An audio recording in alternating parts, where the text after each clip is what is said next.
ഇന്നത്തെ വചനം വിശുദ്ധ മത്തായി എഴുതിയ സുവിശേഷം 9-ാം അധ്യായം 35-ാം വാക്യം. യേശു അവരുടെ സിനഗോഗുകളിൽ പഠിപ്പിച്ചും രാജ്യത്തിൻ്റെ സുവിശേഷം പ്രസംഗിച്ചും എല്ലാ രോഗങ്ങളും വ്യാധികളും സുഖപ്പെടുത്തിയും എല്ലാ നഗരങ്ങളിലും ഗ്രാമങ്ങളിലും ചുറ്റി സഞ്ചരിച്ചു. കാരുണ്യവാനും സ്നേഹനിധിയുമായ നല്ല ദൈവമേ, അങ്ങേ തിരുസന്നിധിയിൽ ഞങ്ങളുടെ എല്ലാ പ്രാർത്ഥനകളെയും ചേർത്ത് വയ്ക്കുന്നു.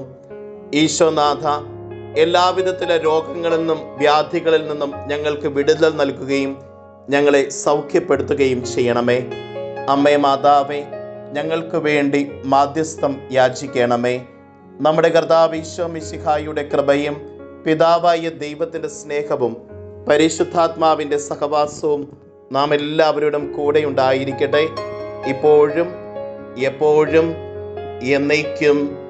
ആമേൻ. ഇന്നത്തെ നിയോഗം രോഗികളായി ആശുപത്രികളിൽ കഴിയുന്ന എല്ലാവരെയും സമർപ്പിച്ചുകൊണ്ട് പ്രത്യേകം പ്രാർത്ഥിക്കാം.